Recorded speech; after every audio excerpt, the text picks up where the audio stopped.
What's going on, everyone? Welcome back into the channel. Seems like we were just doing the Detroit Lions game preview because basically we were a very, very short week, a quick turnaround after getting that, awesome victory against the Lions. We have the Washington Commanders here on Thursday Night Football. The Packers are wearing their white out uniforms. Unfortunately, I'm going to be away for this game, but I'm still here to preview this for you guys. Obviously, we do a game preview every single week. This one a little bit different because it's falling on a Wednesday, but we're going to be previewing this game for you guys. Really appreciate you coming by into the chat. I see everyone joining in, all the usual suspects in the chat. What's up, guys? How's it going? Thank you all for coming by. Yeah, unfortunately, I won't be able to stream during this game. I really would like to, but I had something planned for this weekend, and it just so happened, like, I'm leaving Thursday to Sunday, and when I planned this, I'm like, okay, I have this trip Thursday to Sunday. I'll be back mid-afternoon Sunday. I'll be fine. And of course, week 2 is a Thursday night football game. Like, just my luck. Just my luck. You know, I have a lot of stuff going on this fall in my personal life, so you know, I'm gonna make it work though. Like, I'll be back Sunday. So if you don't hear from me, especially if the Packers lose, which I don't foresee this happening, but if the Packers lose and I'm gone for 3 days, people are gonna be like, oh my god, they lose one game and he disappears. Not the case. I'll still probably be tweeting and whatnot, and I'll try to keep up to date with everything that happens and whatnot. But guys, let's get into this game preview. Before we do so, gotta give a big shout out to this video's sponsor, SeatGeek. Here's a quick word from the sponsor. The Green Bay Packers just had a massive victory over the Detroit Lions in week 1. And now the NFL season is in full swing. So right now is the perfect time to start finding tickets for a Green Bay Packers game. And that's why I want to give a massive shout out to today's video sponsor, SeatGeek. With over 28 million downloads, SeatGeek is the #1 rated ticketing app. There are more than 70,000 events listed on SeatGeek, including concerts, sports, festivals, and even more. With the NFL season now in full swing,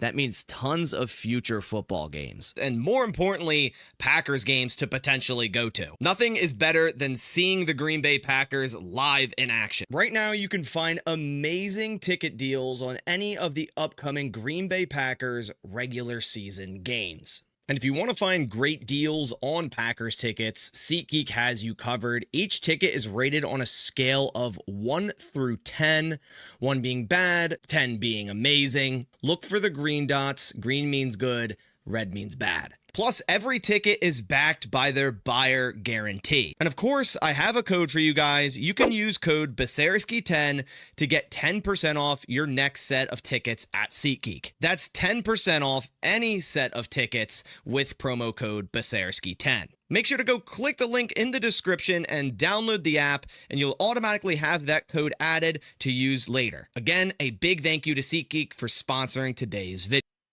All right, so you heard it there best. If you guys are looking for Packers tickets and you want to go to a game, and if you haven't, I highly suggest you do, and go check out SeatGeek. I pinned the coupon and link and all that down in the description below, so go make sure to check them out. Get $10 off your order and check it out. So, all right, let's dive into this thing. And let's get into it. I know we already see a lot of comments. I've already seen a ton of comments about Christian Watson being extended. So, of course, we got to dive into that first real quick. I'll talk about it more in my injury video tomorrow. But let's actually bring up the screen, bring up the game preview screen. And, yeah, let's go over. So, the Packers already officially announced it. They extended Christian Watson. The Packers announced this transaction Wednesday, but more importantly, to see the kind of details of the deal, Adam Schefter posted them last night.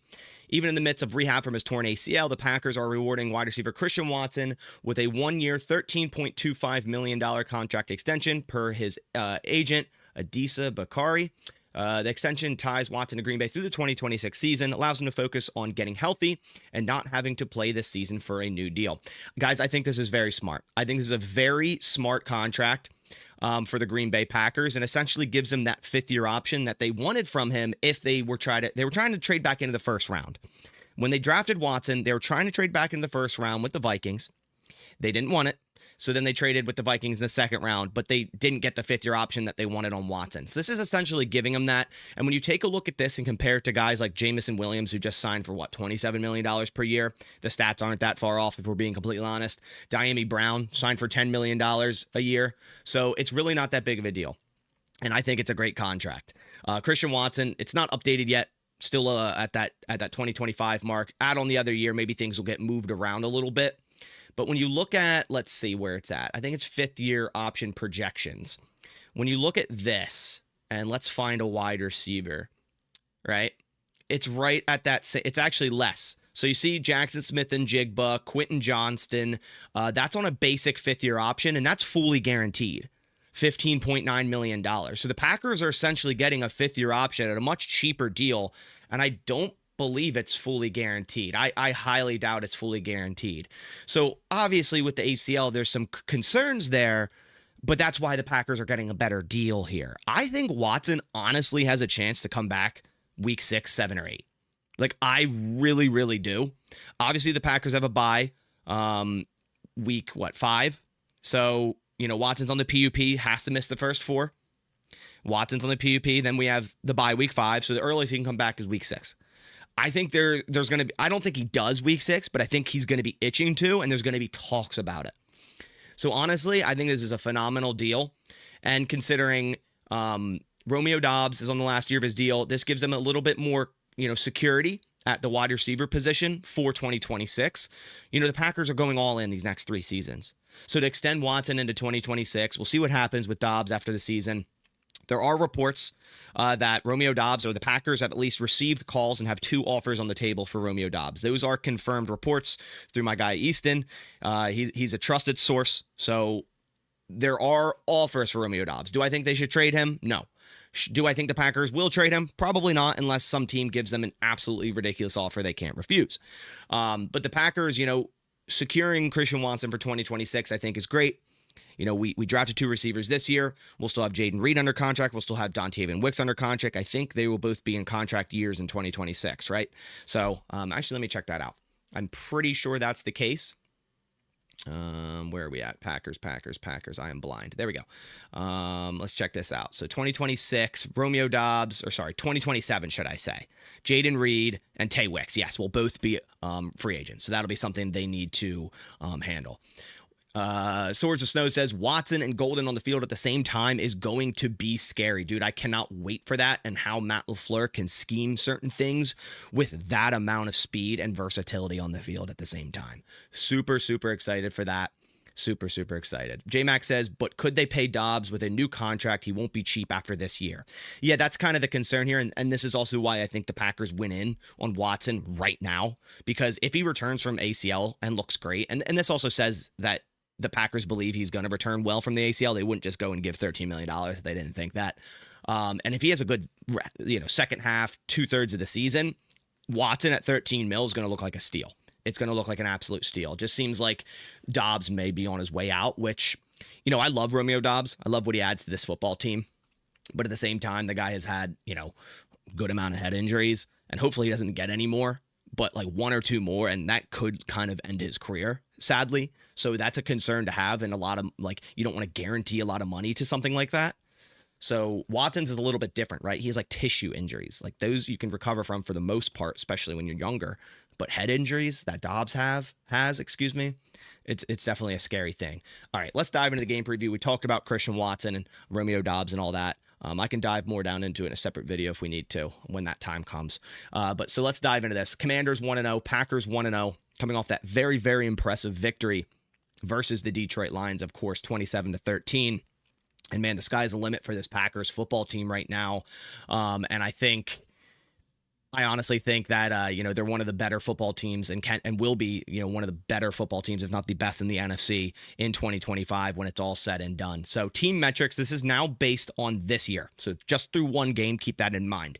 The Packers' overall PFF rank is 4th. The Commanders are 7th. Their defense is 13th. The Commanders are 6th, which is crazy to me because how are they 13th? This is based on PFF grades. It's not based off of like actual power rankings, like, oh, how did you think they performed? It's off PFF grades, which, in my opinion, the PFF didn't grade the Packers defending players well that last week, considering what happened. I mean, Detroit didn't score a touchdown until garbage time. We're talking about the Detroit Lions. Like, they should be a lot higher than this. Offense 10th, Commanders 3rd. Strength of schedule played. Obviously, the Commanders played the Giants, so that has to play a factor into this. 27th, where the Packers play the Lions, 5th, right? Now, this is interesting. I didn't know the Packers actually ran the ball and passed the ball half and half in week 1. Clearly, the Packers still want to really utilize the run game, even though it wasn't working too well in the beginning. Still, obviously, want to attack in terms of the run game, and they passed the ball just as much as they ran in week 1, where the Commanders are a much heavier passing team. This is still pretty high in terms of run percentage. It's just the Packers run a ton, but it's still pretty high. Commanders at 41.4%. They pass the ball, the other amount, 58.6%. Baseball Tips says, "How you doing, Bass?" Doing good. How about you? How you doing, bro? Appreciate you stopping by. So let's dive into, okay, so the Packers are actually favored at 3.5. Again, home field advantage is usually 3 points. So the Vegas thinks the Packers are favored at a neutral site by half a point. Money line -182 for the Packers. So you see all of that.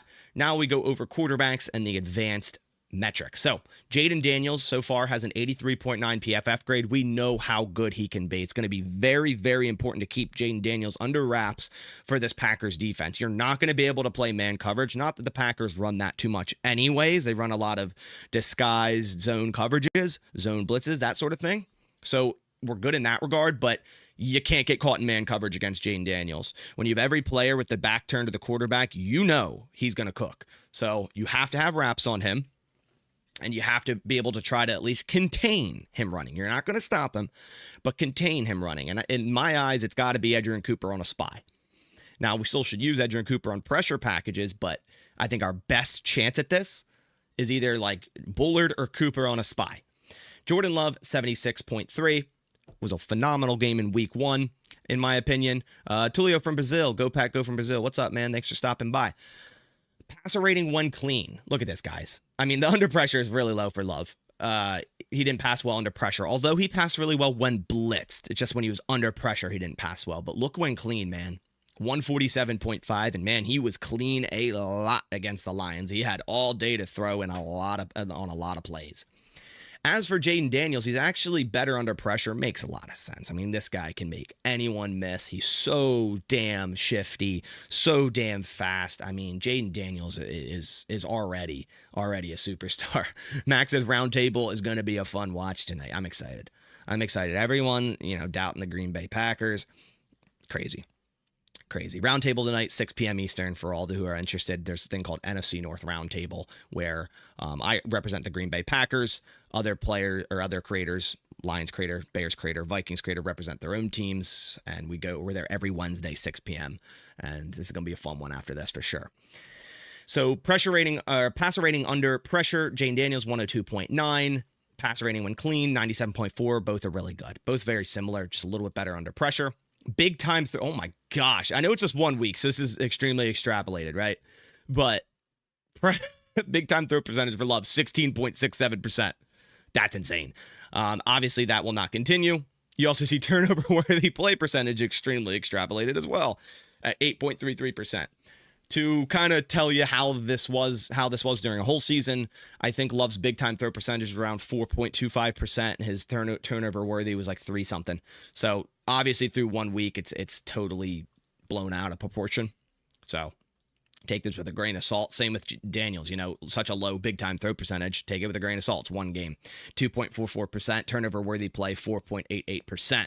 So those are the quarterbacks. We know the Commanders and the Giants played week 1. The Commanders won 21-6, but it was a pretty, in my opinion, tough game for the Commanders. The score shows that it wasn't, but I feel like they struggled at certain points.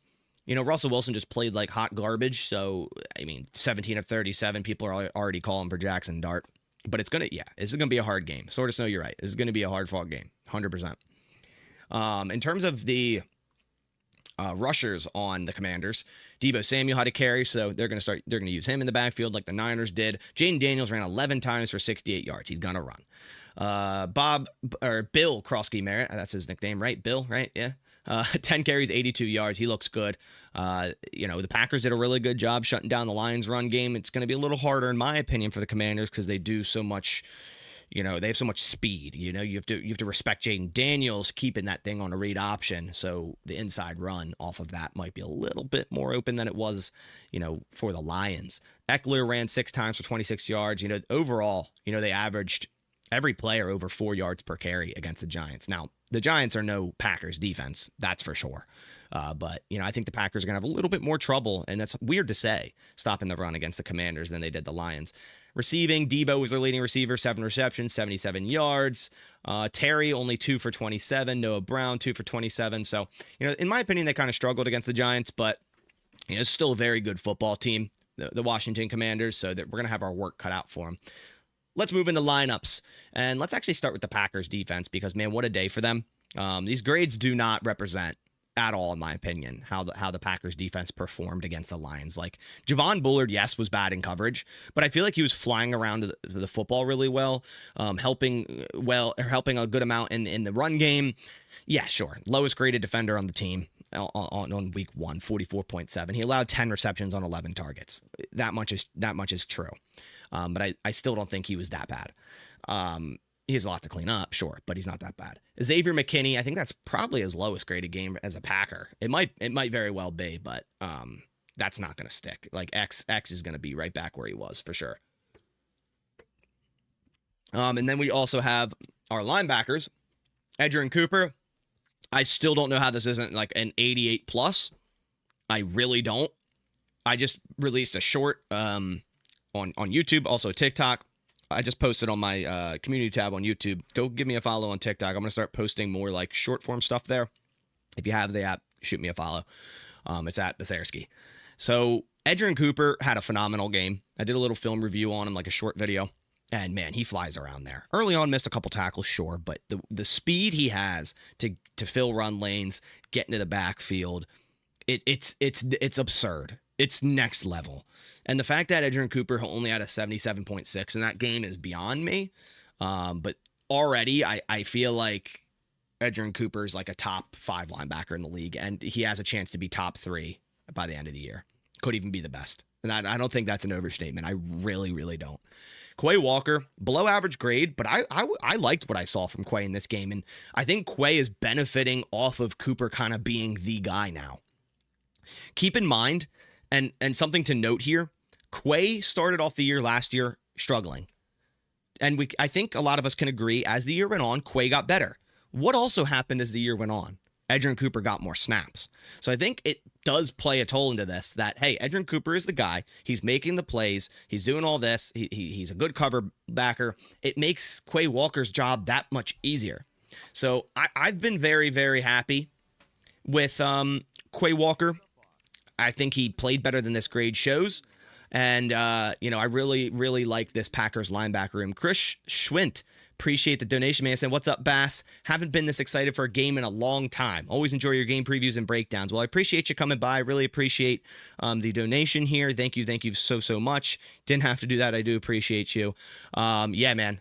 We're going to be excited all year. We got a really good football team, and Thursday Night Football week 2, prime time against Jaden Daniels. What's not to be excited? How can you not be excited? Isaiah McDuffie with a below average grade in this game. I guess he didn't play enough snaps, so he only played in 18 snaps. Wow, so barely played. The Packers, I guess, played a lot of nickel against the Lions. I expect them to do the same against the Commanders, kind of have faster guys out there. You don't want to see McDuffie caught in open field against Jaden Daniels. That would be probably the worst case scenario. So McDuffie is good against the run, in my opinion, and that's kind of where it is. That's kind of all that it is. But yeah. Now, as for our cornerbacks, we have Valentine and Nixon. Hobbs should return. I think Hobbs should return. Slimeball Sia just says, is Hobbs still hurt? He's been limited. He was limited Thursday, Friday last week. He's limited. Yesterday was a walkthrough, albeit. Today, the Packers, I think, have a full practice. So I'm assuming he'll be questionable again just to kind of, throw that smoke up for the Commanders. but I think he'll play. I think the Packers kept Hobbs out of week 1. I think if it was like dire situation where the Packers need to win this game to get into the playoffs, Hobbs would have played. It's just a matter of like, let's ease him in, keep him healthy for the season. I think Hobbs does play. So our cornerbacks here, Valentine and Nixon. Nixon, a lot of people point at, or some people point at, like, oh, he had a horrible game. Listen, guys, 4 catches for 42 yards against the Detroit offense. I'll live by that. The Lions didn't score a touchdown until late game garbage time, and that was just an absurd catch over Valentine. Only his second touchdown allowed in his career, actually. I'll live by that. A couple of the plays Nixon let up, it was just, what the Packers defense they were in, and the Lions schemed, a guy open. I can't be too mad at Nixon. I know a lot of people don't like him, but with how the rest of this Packers defense is formatted, you need physical corners like Keyshawn Nixon, Carrington Valentine, Nate Hobbs. Like, these guys fit this Packers defense to a T. To an absolute T. Yes, sir. So Turtles, go Pack, go. Welcome in. Welcome in. So I like the way Nixon was playing. I like the way Valentine was playing. And as for this defensive line, man, finally they put Wood in here. They had Brooks here last week, but Wooden, we got to give a hand to Colby Wooden, man. The impact he had in this game against the Lions, just filling in at nose tackle, like, massive credit to him. This is a guy that came into the league like 272 pounds from Auburn, 4th round pick. A lot of people thought he could play some edge for us, like a little bit heavier of an edge. But mainly, like, we looked at him, we're like, all right, 3 tech. He put on weight this offseason, bulked up, nearing, I think, 300 pounds. He might be like 295. I'm not sure. And even that, playing nose tackle at 295, that's hard to do. And he's doing it to a T. I mean, he was just, and given the Lions' interior O-line was hot garbage week 1, but that also gives credit to the Packers D-line, and Colby Wooden was absolutely moving people. Christian Mahogany, Graham Glasgow, Tate Ratledge. I mean, he was destroying them all day. And I think he had, 3 tackles for loss? It's crazy. Shout out Colby Wooden. And Devontae Wyatt, man. He had, 3-4 pressures, had a sack on 4th down, should have had another sack, but Parsons was off sides. Speaking of Micah Parsons, I don't see how you have a 66.0 with the amount of impact that he gave. And not only that, like, the limited snaps he was on the field for, I think 30 snaps. Yeah, 30 snaps, 27 of them passing, that's it. And he had, 3 pressures and a sack, and forced, a quick throw by Goff that ended up in an interception. How is that a 66.0? I don't know. How much and playing against Penei Sewell and beating him so many times that he did, that deserves a higher grade just on its own. Rashawn Gary on the other side, and this doesn't even include Lucas Van Ness and that cheetah package playing inside. I'm so excited that the Packers now have so much versatility down on the D-line, adding Parsons. Now we can kick Van Ness inside on passing downs. I mean, there's just so much that Hafley can do now. Just let Chef Hafley cook. Seriously, it's so exciting for this Packers defense. Let's quickly move it into nickel. You see Bullard drop to the nickel. Evan Williams, look at that. Look at that, guys. 90.5. He was the highest graded player on the defense there in week 1. He's the 2nd highest graded safety in the NFL right now. Super hype for this defense. They have the chance to literally be top 3, maybe 1. Literally. I do believe that. J-Mac says PFF graders are Cowboys fans. I think a lot of them actually are either Cowboys or Bears fans. I'm not even just saying that, because I remember when, like, they hate on a lot of Packers stuff. Like the A.J. Dillon draft, like when we drafted him, they didn't even have him graded at all, like in the top 7 rounds. And given, the Packers overdrafted A.J. Dillon. But there's a lot of Packers stuff that you look at from PFF and you're like, and I get it. Like, I'm a biased Packers fan, so I think a lot of these players are better than maybe they are. But some of them, you're just like, how is Micah Parsons a 66.0? Did you watch the game? Like, did you watch the game? That's my question. I can understand Bullard being low because he let up 10 receptions. I can understand Gary being at 66.2, like, whatever. Yeah, craft blocking PFF. That is the worst. Sinister Jackal, I'm glad you brought that up. For all that don't know, last year, Kraft, his blocking grade was awful every week, yet you'd see it on film of him, like, erasing people. It just made no sense. As for the Commanders' offense, so when you looked at last week and you saw the interior offensive line for the Lions and how much they struggled, I don't see how this O-line is better at all. Like, this O-line is worse. Laramie Tunsil, great tackle, right? Whoever's lined up over him, whether it's Parsons or Gary, it should be Gary. Parsons like to line up on this side. They're going to, Tunsil's good. But the rest, man, this is scary. They have rookie Josh Connerly at right tackle. I mean, they're going to have to chip. I mean, they're going to chip Parsons every time anyways, but he's still going to win. He's still going to win. He had, I think, 3.5 sacks against the Commanders last year in the 2 games. Parsons did, given different right tackle. I forget who it was, but it wasn't Connerly. But Connerly could be worse. I mean, he didn't have a good game on Sunday. Allegretti at right guard, slightly above average. Tyler Biadasz, shout out Wisconsin Badger, Tyler Biadasz, below average. And then you have Brandon Coleman. Oh, wow. They have 2 rookies starting. Okay, Brandon Coleman was a guy. Oh, my God. He's the worst pass block great. Yo, Devontae Wyatt about to eat. I forgot. He was a guy that I thought like the Packers would really, really heavily target in this draft. He went in the 3rd round. They're starting him too. Wow. I mean, Daniels is going to make this look better than it is because he's going to be able to avoid sacks, scramble, extend plays. So it's not going to end up in a sack a lot of the time that it should. But this is not a good O-line. It's not. Yeah. So Zach Ertz here. I think if I move them into 12 personnel, yeah, someone said we use Bates as a blocking tight end. Yeah, that makes a lot of sense. So he'll probably be over Parsons' side and just help against Parsons the entire time. But yeah, let me see. I'm trying to see. Settle down. If you're a Commanders fan, what's your thought on the O-line, like coming out of week 1? Like, is it as bad as these grades show, or is PFF smoking something here? Let me know.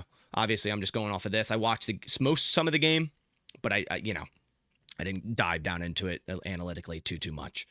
Zach Ertz on the one side. Ertz is like, dude, this guy doesn't age. He's just continuing to ball out. Like, this is also like, how do you have a 52-7? Like, Ertz, I thought had a good game when I watched it, at least. So Ertz is someone you got to keep an eye on. The Packers didn't do great against Laporta last week. He was the leading receiver. The Packers tend to not do great against tight ends. Yeah, they played Dexter Lawrence. That's true. They did play Dexter Lawrence. But still, like, the Packers D-line is phenomenal. Let's move this back to 11 personnel. So we have a slot out here. So we have Debo in the slot, 71.9. Terry on the left. Got to keep eyes on him. It was a little, of a down game for him, but he's going to eat. He is. Terry's a great receiver. And then on the right side, Noah Brown. I thought it was Diami Brown. Diami signed somewhere else, didn't he? So Noah Brown on the right side, 63.7 on that side. These grades, they have a good receiving core. These grades don't show that too well. We talked about Daniels. Then they have Austin Eckler. But they also have Krosky Merritt, who's kind of more their, Brian Robinson replacement between the guards, between the tackles, head down runner. He runs a lot like Robinson. Eckler, more of that, agile runner, throw the ball to him, screen plays. Got to have an eye on him. The Packers seemingly did a lot better against screens than they normally do against the Lions. So that's very nice to see.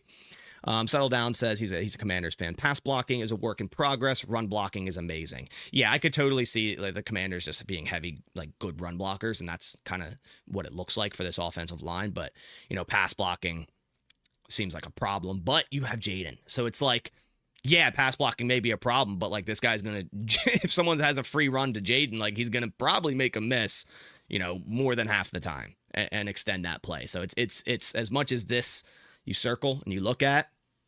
Still gonna be stuff. There's still gonna be great plays created because of Jaden Daniels. I mean, he's so fun to watch. I'm excited to have this matchup. He's just so damn fun to watch. All right, so let's rotate into Packers offense, Commanders defense. Before we do so, let's make our sleeper picks. So big shout out to Sleeper for sponsoring this channel here in 2025 for the 2025 NFL season. Use code BASS when making a first-time deposit, and you can get a deposit match 100% up to $100. And you can already make your picks for tomorrow's game. I did so, and I'm very confident in this one. Very, very confident. You guys can probably make better picks than I can. I'm not too great at it. Test your hand, try it out. Go check out Sleeper. Links pinned in the chat, down in the description. I have Micah Parsons more than a half a sack. He had 3.5 sacks against the Commanders last year. And he's just going to play more snaps than he did last year, right? Josh Jacobs, more than half a touchdown, anytime touchdown. He has 9 straight touchdowns. 9 straight touchdowns for the Packers. It's almost a lock. And now that I say that, watch, you won't get one. That's just my luck. I also have a free pick. There's a lot of free picks you can get on Sleeper when you look at matchups. You'll see it in yellow. It'll have like a yellow star on it. And this is more than a half a passing yard. So you pretty much get a free pick in here, right? And then I have Noah Brown less than 22.5 receiving yards. I just feel like it's going to be a Terry McLaurin, Zach Ertz type of day. And I just don't know if Noah Brown's going to get the volume to get 22.5 yards. This is a $5 play to win a potential $40.80. You can also flex play it as well, where you can, if you get 3 out of 4 right, you could still win. That's my one thing about like making picks. I always get 3 out of 4, and you can actually choose that and flex, so you can still win. Maybe a little bit more than your money back if you flex it. But guys, definitely go check out Sleeper. Huge shout out to them. Wonderful app to use, not only for fantasy, but to make your picks. Super clean UI, easy, fast withdrawals. You can make $1 plays, win up to 1,000 times. So huge shout out to Sleeper. Definitely go check them out and use code BASS when making a first time deposit. All right, let's do this. Let's switch it. Packers offense, Commanders defense. We'll start with the Commanders defense. I guess they run a 3-4, and we see a lot. See, when I was looking at this earlier, like there's a lot of players, new players that at least I didn't like know about. I don't know much about the Commanders, but I know like a couple of years ago there were some players like Cam Curl at safety, and there's a lot of new here. With Lattimore, who they traded for last year. Sainristil, I loved him coming out of Michigan. They also drafted Trey Amos, a guy I really liked out of this past draft. Obviously, Bobby Wagner, like first ballot Hall of Famer. Here's the thing. The Packers, one thing that I saw that was noted, that's definitely, something that is going to matter. The Packers are the youngest football team in the NFL. The Commanders are the oldest. This is a short turnaround. You guys know as you get older and older, your body doesn't respond as well as it once used to. I'm feeling that about to turn 30. So I get it, right? I'll go do yard work or go practice for my flag league. And I'm like, ooh, it's taking a little more to get not sore. For the soreness to go away. It's taking a couple more days. All right, cool. So that's a thing. That's a huge thing. Now these are NFL players. Yeah, they live, breathe, and eat this stuff, so they're going to be ready, no doubt. But maybe some cramps, maybe some injuries that are lingering flare back up, right? So it's something to note. The Packers are the youngest football team, and the Commanders are the oldest. On the back end, they have Quan Martin at safety. He had a 58.4 grade last week. Again, I don't know much about these safeties, if I'm being completely honest. Will Harris, I do know a little bit about, and he had a great grade. English is hard. Excuse me. Great grade and game, it seems, in week 1. 84.3. 6th ranked safety out of 76. Right?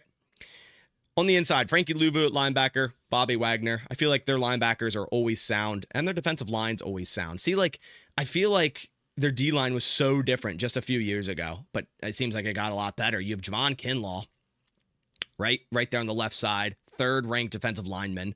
You have Eddie Goldman, 5th ranked defensive lineman, and Daron Payne, 11th ranked defensive lineman. I could see the Packers going into this game, given how good this interior defensive line is, using a lot of misdirection, like we saw against the Colts and Texans mainly the Colts, when Malik Willis had to play for Jordan Love. A lot of the orbit motions, a lot of the pistol, the misdirection handoffs. I could see a lot of that in this game, just to try to slow down these guys a little bit. Some pin and pulls on the offensive line, block sets and stuff like that, just to kind of slow it down a little bit, and maybe just half a step, right? Like get the Commanders a half a step behind. A lot of motions, a lot of that sort of thing. Could really see that in this game plan for the Packers. We have Dietrich Wise on the right side, 61.2, and then we also have Jacob Martin on the other, 71.4. Yeah, I feel like. Didn't you guys sign Von Miller? Is he playing? I know if there's Commanders fans still in here, is Von Miller still playing? Or is he not ready to play? I don't know much about, again, your front 7 here, or your mainly your edge rushers and your safeties. How are they looking? And is Von Miller right? They signed Von Miller. Am I wrong with that? As for the cornerbacks, Marshawn Lattimore, if healthy, when healthy, he's a good corner. I saw him make a couple plays against the Giants. A lot of people wanted the Packers to trade for him. I didn't want to for the money, the contract. that was involved. And he's still a good corner. And Mike Sainristil, like I said, I loved Mike Sainristil come out of Michigan. Like, this is the guy I wanted in our nickel. And he's a guy that does play nickel for them. Let's actually rotate this to nickel. You see he slides into the nickel here. He was just like a smaller corner, 5'10", 182, so probably off the Packers board entirely. But I really wanted him to go to Green Bay. Really liked him out of Michigan. I feel like he was just a leader on that defense. Vaughn was used. Okay, so Vaughn's more of like a rotational backup edge guy. Gotcha. Oh, there he is. Okay. So in the nickel, they have him down at edge. Okay, so he had a 50.0. Okay. That is like that's crazy just to look at that. Like, first ballot Hall of Famer for sure. Obviously, 36 and a half years old, doesn't have what he once used to, but even last year, man, like Von Miller's still a ball player. Like, that is insane, the consistency there early in his career. Absolutely insane. Absolutely insane. We also have Dorrance Armstrong on the other side. Kinlaw, Payne, Wagner. I mean, Wagner too, man. Crazy. And then on the other side, Trey Amos. I was interested to see how he played. Now, obviously, PFF grades are one thing, but considering we have a Commanders fan in here, what do you think of Trey Amos through 1 week? He's a guy on this channel that I loved. My final prediction for the Packers in the first round was Trey Amos, and I was shocked he fell all the way to 61.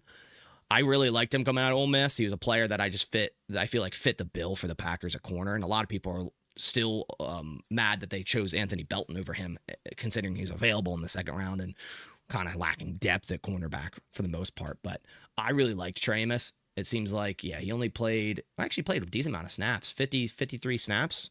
Okay. I loved Trey Amos coming out of the draft. How'd he look week 1 for the Commanders fan in the chat? As for the Packers offense, wow, I didn't know Aaron Banks had. I mean, I remember seeing that he had that low of a grade, but it's still crazy to say. Banks wasn't the best, I believe, in running, right? Yeah, run block grade was a 40.5, so it didn't look good run blocking on last Sunday against the Lions.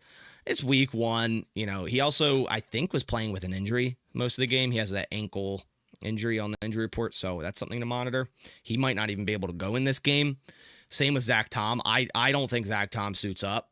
So in this case, what will happen is Jordan Morgan will go to left guard, which I'm fine with, and Darian Kennard will play right tackle. And I liked Kennard. in the game against the Lions, especially in the run game. I feel like he was doing a great job run blocking, and obviously the Packers are going to want to run. So even if Banks plays and Tom's out, I still think it's going to be Kennard at right tackle, and they just have Jordan Morgan rotate with Ryan or Banks, whatever they need to do. Settle Down says Amos was covering Neighbors by himself. Amos will be our number 1 soon. That's all. I mean, I hate hearing that because I loved Amos, but that's great for you guys. Damn, that pisses me off because I liked him so much. I thought he was a first round talent, and clearly, I mean, it's just 1 week, so tamper expectations, but it seems like he could become that. So that's unfortunate for us Packers fans that really wanted him. Tucker Kraft, I mean, PFF hates him, bro. PFF absolutely despises Tucker Kraft. And I don't get it. This guy's a dog. He's a top 7 tight end in the league, without a doubt.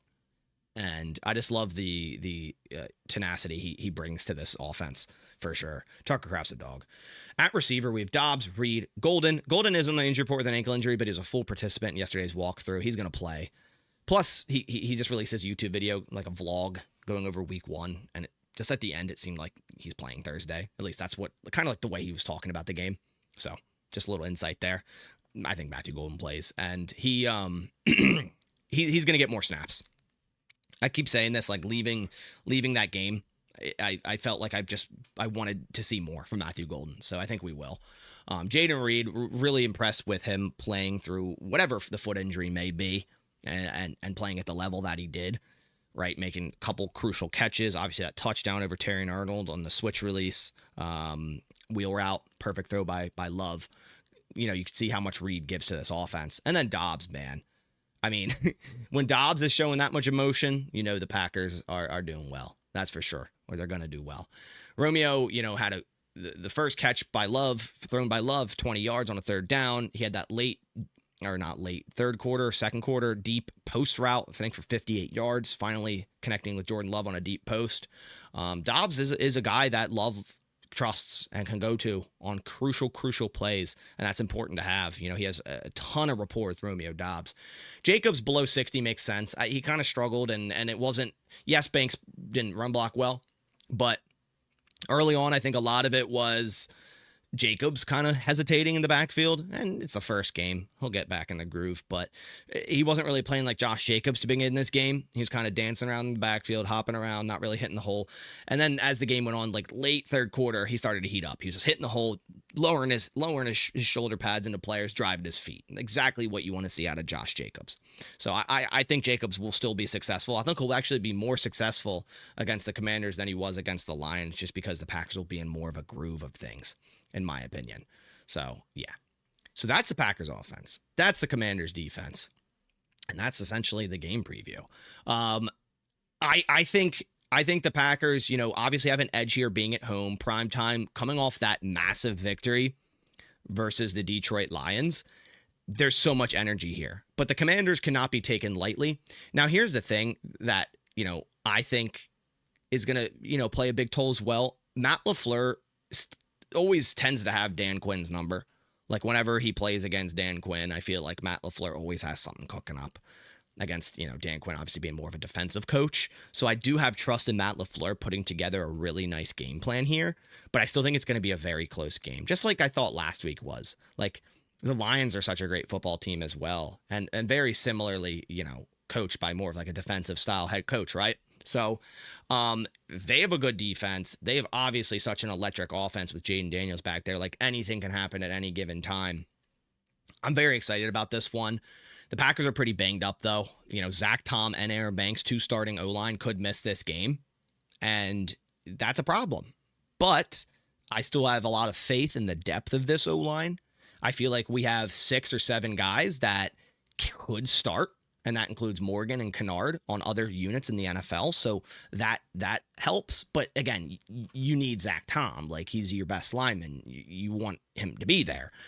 Aaron Banks, I think, you know, we could plug Jordan Morgan in there and maybe we don't miss too much. But Zach Tom, obviously, the level that he's at, you want him out there. And Kennard looked good. So, you know, it's not going to be a Zach Tom, but still, I still have confidence in this Packers O-line and protecting Jordan Love. The amount of time he had last week against the Lions front, including Aiden Hutchinson, like, it's not just the linemen. The tight ends are chipping well. I saw Fitzpatrick chip Hutchinson one play. And then more importantly, the running backs are pass protecting very, very well. Matt LaFleur said last week was probably the best pass protection he's seen from his backs since he's became a coach. From Jacobs, Chris Brooks, both of which did a wonderful job in pass protection last week. So that's important as well, to have those guys back there, you know, knowing what's going on, watching stunts.